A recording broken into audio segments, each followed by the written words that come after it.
Hola, soy Amisadai. El audiolibro de Guerra Mundial Z ya está como prometí. Un saludo a Ranita, quien se encuentra enferma y le deseo una pronta recuperación. Mejórate pronto, te mando un gran abrazo y mis mejores deseos. Recuerden que están los otros audiolibros, Resident Nemesis, Cuentos de Cthulhu, It, Eso, y próximamente Gears of War. Comencemos. Guerra Mundial Z, un relato oral de la guerra zombie Max Brooks. Introducción. Advertencias. Culpa. El gran pánico. Cambiando la marea. Frente local Estados Unidos. Alrededor del mundo, y sobre él. Guerra total. Despedidas. Agradecimientos. Para Henry Michael Brooks, que me hace desear cambiar el mundo. Introducción. Le dan muchos nombres. La crisis. Los años oscuros. La plaga que camina, y también nombres más nuevos y de moda como Guerra Mundial Z o Primera Guerra Z. En lo personal me disgusta ese último título, pues sugiere una inevitable Segunda Guerra Z. Para mí, siempre será la guerra zombie, y aunque algunas personas pueden discutir acerca de la exactitud científica de la palabra zombie, me gustaría invitarlos a encontrar otro término que tenga una aceptación tan universal para las criaturas que estuvieron a punto de provocar nuestra extinción.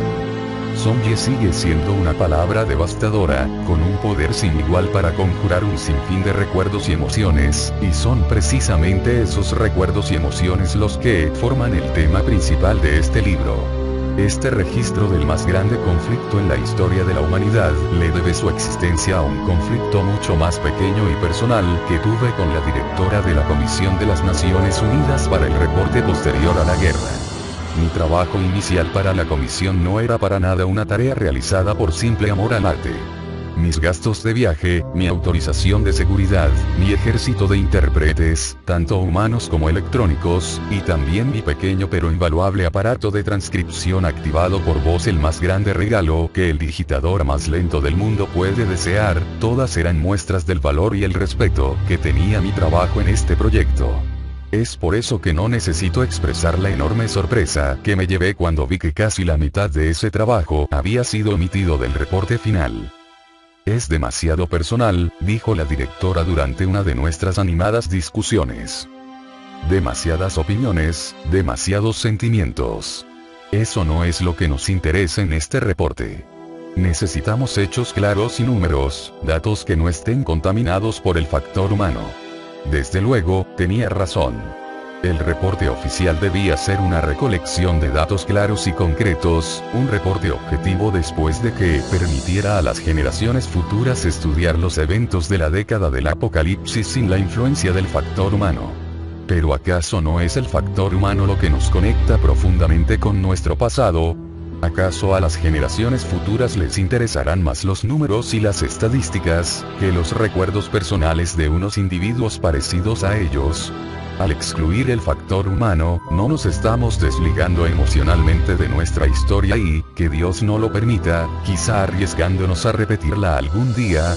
Y a fin de cuentas, no es el factor humano lo único que nos diferencia del enemigo al que ahora nos referimos como los muertos vivientes. Le presenté estas razones, quizá de una manera menos profesional de lo adecuado, a mi jefa, quien después de mi exclamación final, de no podemos dejar morir estas historias, respondió inmediatamente diciendo, entonces no lo hagas. Escribe un libro. Todavía tienes todas tus notas y la libertad legal de utilizarlas. ¿Quién te está impidiendo que mantengas estas historias vivas en las páginas de tu obscenidad editada libro? Sin duda, algunos críticos se ofenderán con el concepto de un libro de vivencias personales editado tan poco tiempo después del fin de las hostilidades. Después de todo, solo han pasado 12 años desde que el Día Va fue declarado en el territorio continental de los Estados Unidos, y menos de una década desde que la última potencia mundial celebró su liberación con el Día de la Victoria China. Dado que muchos consideran que el Día B es el final oficial de la guerra, ¿cómo es posible tener una perspectiva real, en palabras de uno de mis colegas de la ONU, cuando hemos estado en paz apenas el mismo tiempo que estuvimos en guerra? Es un argumento muy válido, y necesita una respuesta. En el caso de esta generación, los que lucharon y sufrieron para darnos esta década de paz, el tiempo es tanto un enemigo como un aliado. Seguro, los años venideros traerán una mayor introspección, agregando una mayor sabiduría a los recuerdos de un mundo maduro en la posguerra. Pero muchos de esos recuerdos ya no existirán, atrapados en unos cuerpos y espíritus demasiado viejos o enfermos como para cosechar los frutos de su victoria. No es ningún secreto que la expectativa de vida global es una mera sombra de lo que era antes de la guerra. Con toda la desnutrición, la polución, la reaparición de enfermedades que se consideraban erradicadas, incluso en los Estados Unidos, a pesar del actual resurgimiento económico y el sistema de seguridad universal en salud. Simplemente no hay suficientes recursos para atender todas las secuelas físicas y psicológicas. Es por ese gran enemigo, el tiempo, que decidí prescindir de la posibilidad de una mayor introspección y publiqué los relatos de estos sobrevivientes. A lo mejor en unas cuantas décadas, alguien emprenderá la tarea de recolectar las memorias de unos sobrevivientes más viejos y quizá más sabios. Quizá entonces yo sea también uno de ellos. Aunque este es principalmente un libro de relatos, incluye muchos de los detalles tecnológicos, sociales, económicos, y demás incluidos en el reporte original enviado a la comisión, ya que están estrechamente relacionados con las historias y las voces registradas en estas páginas. Este libro es de ellos, no mío, y traté de mantenerme como una presencia lo más invisible que me fue posible. Las preguntas mías que aparecen en el texto están allí solo para ilustrar aquellas preguntas que los lectores podrían haberse realizado. He tratado de reservarme cualquier juicio de valor, o comentario de cualquier tipo, y si hay algún factor humano que deba ser removido del texto, que sea el mío. Advertencias. Gran Chongqing, Federación Unida de China. En su apogeo antes de la guerra, esta región contaba con una población de más de 35 millones de personas. Ahora, son menos de 50.000. Los fondos para la reconstrucción han llegado tarde a esta parte del país, pues el gobierno se ha concentrado en las áreas costeras de mayor población. No hay una central de energía, ni agua corriente aparte de la del río Yangtze, pero las calles están limpias y el Consejo de Seguridad Local ha evitado cualquier otra epidemia posterior a la guerra.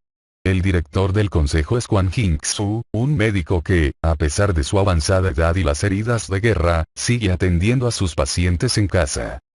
La primera epidemia que vi fue en una remota aldea que oficialmente no tenía nombre. Los residentes la llamaban Nuevo Dachan, pero lo hacían más por nostalgia que por cualquier otra razón. Su pueblo natal, el viejo Dachan, había existido desde la era de los Tres Reinos, con granjas, casas, e incluso árboles que tenían cientos de años.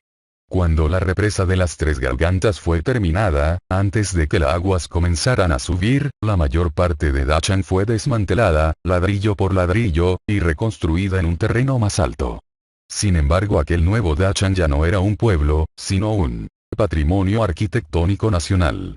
Para esos pobres campesinos debió ser una dolorosa ironía ver cómo su pueblo era salvado, para luego tener que ir a visitarlo solo como turistas.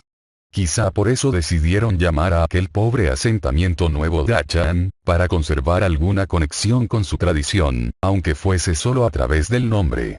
Yo ni siquiera sabía de la existencia de aquel otro Nuevo Dachan, así que podrá imaginarse mi confusión cuando recibí esa llamada. El hospital estaba en silencio. Había sido una noche lenta, a pesar del incremento en los accidentes de tránsito por culpa del alcohol.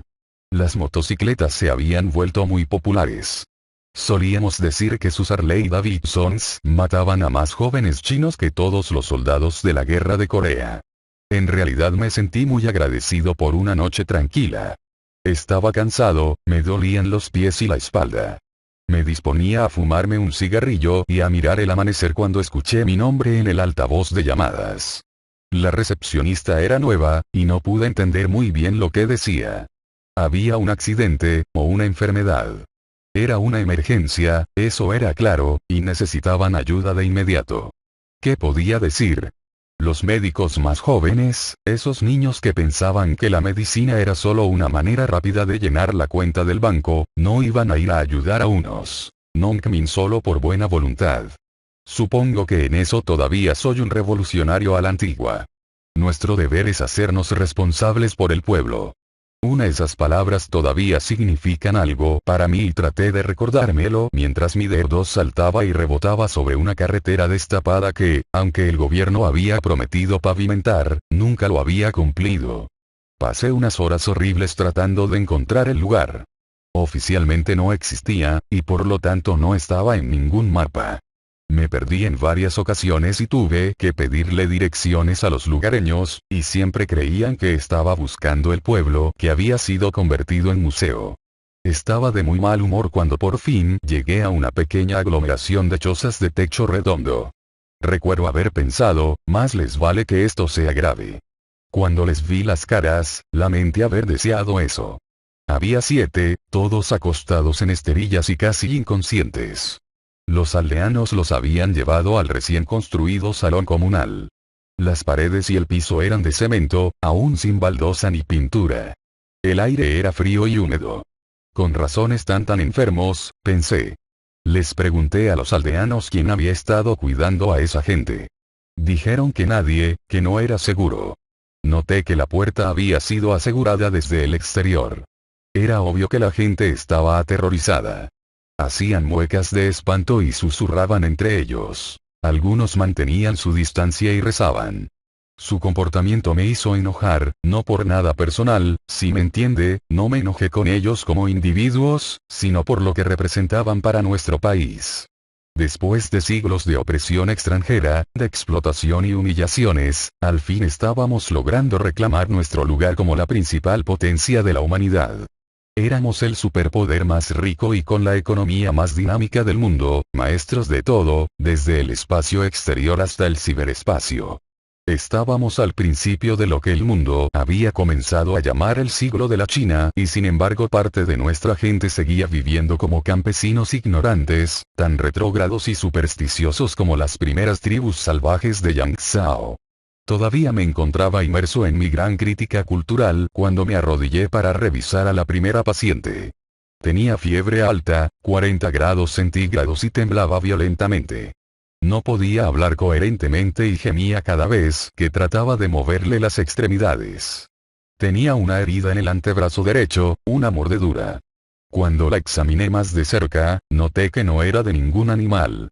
El radio de la mordida y las marcas de los dientes tenían que ser de un niño, o quizá un adolescente. Aunque pensé que esa podía ser la causa de su infección, la herida en sí estaba sorprendentemente limpia. Le pregunté a los aldeanos, de nuevo, quién había estado atendiendo a esas personas. Una vez más, me dijeron que nadie. Sabía que eso no podía ser cierto. La boca humana está repleta de bacterias, peor aún que la del perro más sucio. Si nadie había estado limpiando la herida de aquella mujer, ¿por qué no estaba invadida de pus e infectada? Examiné a los otros 6 pacientes. Todos tenían síntomas similares, todos con heridas parecidas en diversas partes del cuerpo. Le pregunté a un hombre, el más lúcido de todo el grupo, quién o qué les había causado esas heridas. Me dijo que había sucedido cuando habían tratado de controlarlo. ¿A quién? Pregunté. Encontré a mi paciente 0 tras la puerta con llave de una casa abandonada, al otro lado de la aldea. Tenía 12 años. Sus pies y manos estaban atados con correas plásticas para embalaje. Aunque se había arrancado la piel alrededor de las correas, no sangraba. Tampoco había sangre en ninguna de sus otras heridas, ni en las cortadas de sus piernas y brazos, ni en el enorme hoyo en donde alguna vez había estado el dedo gordo de su pie derecho.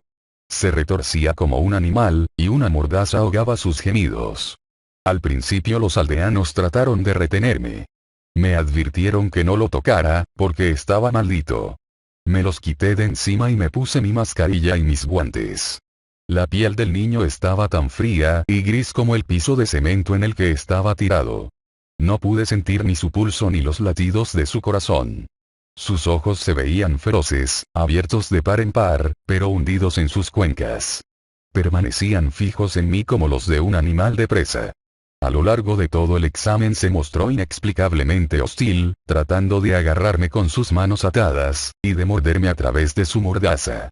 Sus movimientos eran tan violentos que tuve que llamar a los 2 aldeanos más grande para que me ayudaran a detenerlo. Al principio no respondieron, y se escondieron tras la puerta como conejos asustados. Les expliqué que no había riesgo de infección si usaban máscaras y guantes como yo. Cuando sacudieron sus cabezas, les grité que era una orden, a pesar de que no tenía la autoridad legal para hacerlo. Eso fue todo lo que necesité. Aquel par de bueyes se arrodillaron a mi lado. Uno sosteniendo los pies del niño mientras el otro le agarraba las manos. Traté de tomarle una muestra de sangre, pero solo obtuve un líquido café y viscoso. Mientras sacaba la aguja, el niño comenzó a retorcerse una vez más, ahora con más violencia. Uno de mis ayudantes, el encargado de sostenerle las manos, se dio por vencido al tratar de sostenerlo con sus propias manos, y pensó que quizás sería más seguro apoyarse sobre ellas con las rodillas. El niño se sacudió otra vez y escuché cómo se partía su brazo izquierdo. Los extremos rotos del cúbito y el radio se asomaron a través de su carne grisácea. Aunque el niño no gritó y ni siquiera pareció notarlo, eso fue suficiente para que mis dos asistentes se pararan de un salto y salieran corriendo del salón. Yo también retrocedí instintivamente algunos pasos. Me sentí un poco avergonzado por eso. He sido médico casi toda mi vida adulta. Fui entrenado y también podría decirse que fui criado por el Ejército de Liberación Popular. He tratado suficientes heridas de guerra, y he visto la muerte de cerca en más de una ocasión, pero estaba asustado, verdaderamente aterrorizado frente a aquel frágil niño. El niño comenzó a retorcerse y arrastrarse hacia mí con su brazo sacudiéndose en el aire. La piel y el músculo del brazo roto se desgarraron hasta que solo quedó un muñón. Su brazo derecho, ahora libre, seguía atado al antebrazo amputado, y lo arrastraba lentamente por el piso. Salí corriendo, cerrando la puerta a mis espaldas. Traté de recobrar la compostura, de controlar mi temor y mi vergüenza. Mi voz seguía temblando cuando le pregunté a los aldeanos cómo se había infectado el niño. Nadie me respondió. Escuché unos golpes contra la puerta cuando el puño del niño comenzó a golpear con fuerza la frágil madera. Hice todo lo que pude para no saltar de la sorpresa ante aquel sonido. Recé para que ellos no notaran el color que había abandonado mi rostro. Les grité, en parte por temor y en parte por la frustración, que tenían que decirme lo que le había pasado a aquel chico. Una joven se acercó, seguramente era su madre. Podía notarse que había estado llorando por muchos días. Sus ojos estaban hinchados y completamente rojos. Admitió que todo había sucedido cuando el niño y su padre habían estado haciendo pesca lunar, un término que se usaba para describir la búsqueda de tesoros entre las ruinas hundidas por la represa de las Tres Gargantas. Con más de 11.000 aldeas, pueblos, e incluso ciudades enteras abandonadas bajo las aguas, siempre cabía la posibilidad de recuperar algo valioso. Era una práctica muy común en esos días, y también era ilegal. Me explicó que no estaban robando nada, que era su propia aldea, Viejo Dachan, y que solo estaban rescatando algunas reliquias familiares de las casas que no habían sido trasladadas. Siguió repitiendo lo mismo una y otra vez, y tuve que interrumpirla, prometiéndole que no llamaría a la policía. Por fin me explicó que el niño había salido del agua, llorando y con una mordedura en el pie. No fue capaz de decir qué le había pasado, porque el agua estaba oscura y llena de lodo. Al padre nunca más lo volvieron a ver. Tomé mi celular y marqué el número del Dr. Gwen Kunei, un viejo amigo del ejército que trabajaba en el Instituto de Enfermedades Infecciosas de la Universidad Chongqing. Intercambiamos algunos saludos y formalidades, discutimos nuestro estado de salud, hablamos de nuestros nietos. Era lo normal. Entonces le hablé de la infección y lo escuché hacer una broma sobre los hábitos de higiene de los campesinos. Traté de reírme con él, pero insistí en que el caso podía ser importante. Casi de mala gana me preguntó cuáles eran los síntomas. Le dije todo: las mordidas, la fiebre, el niño, el brazo. Su cara se endureció de pronto. Dejó de reír. Me pidió que le mostrara los infectados. Volví al salón comunal y pasé la cámara del teléfono sobre cada uno de los pacientes. Me pidió que acercara la cámara a algunas de las heridas. Lo hice, y cuando volví a mirar la pantalla, él ya no estaba allí. «Quédate donde estás», dijo, con una voz distante y alejada del teléfono. «Anota los nombres de todos los que han tenido contacto con ellos. Inmoviliza a todos los que ya están infectados. Si alguno de ellos entra en coma, evacúa el salón y asegura cualquier salida. Su voz era plana, robótica, como si hubiese ensayado aquel discurso o lo estuviese leyendo de alguna parte. Me preguntó, ¿estás armado? No, ¿por qué habría de estarlo? Respondí. Me dijo que me llamaría de nuevo, otra vez en un tono de solo negocios. Me dijo que haría algunas llamadas y que llegaría ayuda en algunas horas. Llegaron en menos de una hora, 50 hombres en grandes helicópteros Z-8 del ejército. Todos llevaban trajes contra contaminación biológica. Dijeron que trabajaban para el Ministerio de Salud. No sé a quién trataban de engañar. Con esa forma de moverse y su arrogancia intimidante, incluso esos campesinos analfabetas podían de reconocer a los hombres del Guambu 4. Su primer objetivo fue el salón comunal. Sacaron a los pacientes en camillas, con sus miembros inmovilizados y mordazas en la boca. Luego fueron por el chico. Lo sacaron en una bolsa negra. Su madre no paraba de llorar mientras ella y todo el resto de la aldea eran reunidos para examinarlos. Anotaron sus nombres y les tomaron muestras de sangre. Uno por uno, les quitaron la ropa y los fotografiaron. La última fue una pequeña y marchita anciana. Su cuerpo era delgado y retorcido, su cara surcada por miles de delgadas líneas, y sus pies eran tan pequeños que seguramente habían sido amarrados y deformados cuando era una niña. Sacudía su esquelético puño hacia los doctores gritando: este es su castigo. Es su castigo por lo que hicieron con Fengdu. Se refería a la ciudad de los fantasmas, cuyos templos y altares habían estado dedicados al mundo de los muertos. Al igual que el viejo Dachan, había sido un desafortunado obstáculo para el siguiente gran salto adelante de China. La habían evacuado, demolido, y luego inundado casi por completo. Nunca he sido una persona supersticiosa, y casi nunca me dejo convencer por esas historias, que son como opio para el pueblo. Soy un médico, un científico. Creo solo en lo que puedo ver y tocar. Nunca había creído en Fengdu más que como un engaño para atraer turistas. Por supuesto, las palabras de aquella vieja no tuvieron ningún efecto en mí, pero sí su tono, su furia. Ella había visto suficientes calamidades en su paso por la tierra: los terratenientes, los japoneses, la terrible pesadilla de la revolución cultural. Ella sabía que estaba a punto de ocurrir otra tormenta, aun a pesar de no tener la educación suficiente para entenderlo. Mi colega, el Dr. Kuei, también lo había comprendido. Arriesgó su propio cuello para advertírmelo y me dio suficiente tiempo para hacer otra llamada más antes de que la gente del Ministerio de Salud llegara al lugar. Fue algo que dijo, una frase que no había usado en mucho tiempo, desde las pequeñas revueltas fronterizas con la Unión Soviética. Eso había sido en 1969. Estábamos en un búnker subterráneo en nuestro lado del Ussuri, a menos de 1 kilómetro río abajo de Chenbao. Los rusos se disponían a reclamar la isla y su enorme artillería estaba barriendo con nuestras fuerzas. Gu y yo estábamos tratando de remover unos fragmentos de metralla del vientre de un soldado, que debía ser apenas unos años menor que nosotros. Los intestinos del muchacho se habían roto, y su sangre y excrementos manchaban nuestros uniformes. Cada 7 segundos un mortero aterrizaba cerca, y teníamos que echarnos sobre su cuerpo, para proteger la vida de la tierra que caía, y en cada ocasión quedábamos lo suficientemente cerca de él para escuchar cómo lloraba llamando a su madre. Había otras voces también, saliendo de la oscuridad, cerca de la entrada de nuestro búnker. Voces desesperadas y furiosas que se suponía que no deberían haber llegado a nuestro lado del río. 2 soldados estaban vigilando la entrada del refugio, y uno de ellos gritó Spetsnaz. Y comenzó a disparar hacia la oscuridad. Podíamos escuchar muchos otros disparos, si eran nuestros o de ellos, no podíamos saberlo. Otro mortero estalló y nos inclinamos sobre el chico moribundo. El rostro de Gu estaba a solo unos pocos centímetros del mío. Gotas de sudor bajaban por su frente.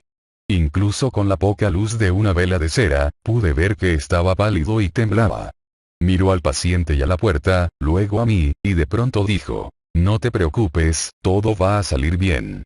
Ahora bien, aquel era un hombre que nunca había dicho nada positivo en toda su vida. Gu era un paranoico, un neurótico terco como una mula. Si le dolía la cabeza, tenía que ser un tumor. Si parecía que iba a llover, entonces decía que se arruinaría la cosecha. Esa era su manera de controlar cualquier situación, su estrategia de toda la vida había sido prepararse para lo peor. Pero allí, cuando la realidad superó cualquiera de sus predicciones más fatalistas, no tuvo más alternativa que darse la vuelta y tomar la dirección opuesta. No te preocupes, todo va a salir bien. Y por primera vez, todo salió tal y como él dijo. Los rusos no llegaron a cruzar el río, e incluso logramos salvar a nuestro paciente. Durante muchos años después de eso, bromeé con él acerca de lo que había sido necesario para sacarle un poco de optimismo, y él siempre decía que haría falta algo mucho peor para que eso ocurriera de nuevo. Ya éramos un par de ancianos, y algo peor estaba a punto de suceder. Fue justo después de preguntarme si estaba armado. No, le respondí, ¿por qué habría de estarlo? Hubo un corto silencio, y estoy seguro de que alguien más estaba escuchando nuestra conversación. No te preocupes, dijo, todo va a salir bien. En ese momento me di cuenta que aquella no era una infección aislada. Corté la llamada y marqué rápidamente el número de mi hija en Guangzhou. Su esposo trabajaba para Telecom de China y pasaba al menos una semana de cada mes en América. Le dije que sería una buena idea acompañarlo la próxima vez que viajara, y que debía llevarse a mi nieta y quedarse tanto tiempo como les fuera posible. No tuve tiempo de explicarle nada más. Mi señal fue interferida cuando llegó el primero de los helicópteros. Las últimas palabras que pude decirle fueron: no te preocupes, todo va a salir bien. Kwang Jing-su fue arrestado por el MSN y encarcelado sin presentar cargos formales. Para cuando logró escapar, el contagio ya se había extendido más allá de la frontera de China.